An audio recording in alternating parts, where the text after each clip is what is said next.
Let's head to the voicemail of Truth and Reason. This one about the Cavs.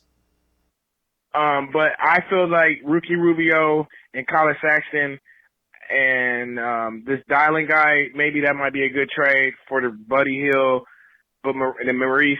But honestly, they need to get rid of Ricky Rubio right now since it's like you said, it's dead money. Like, why will we – that's just wasting time.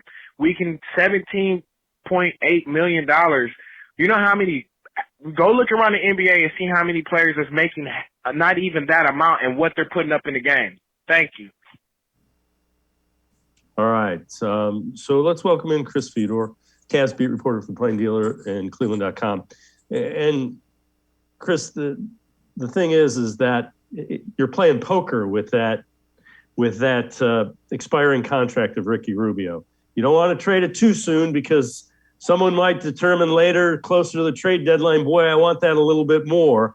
Let me ask you this. Does the contract situation of where the Cavs are going to be, Jared Allen has a contract, Darius Garland's getting a contract, Evan Mobley's getting a contract. Does that affect the other piece, if you will, that you might be willing to trade?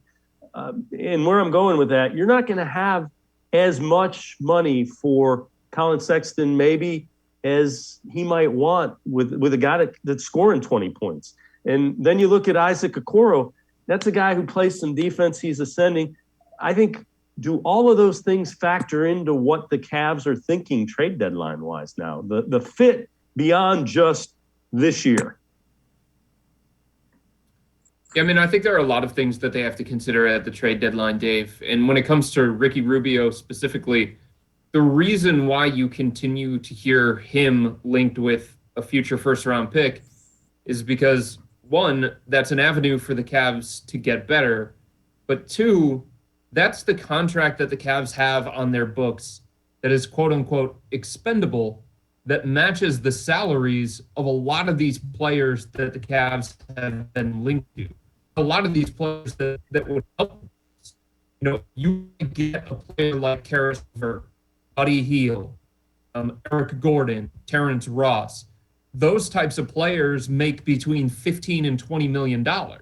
Like, can the Cavs get to that number without using Ricky Rubio? Sure, but that's the most logical way for them to get to that particular number.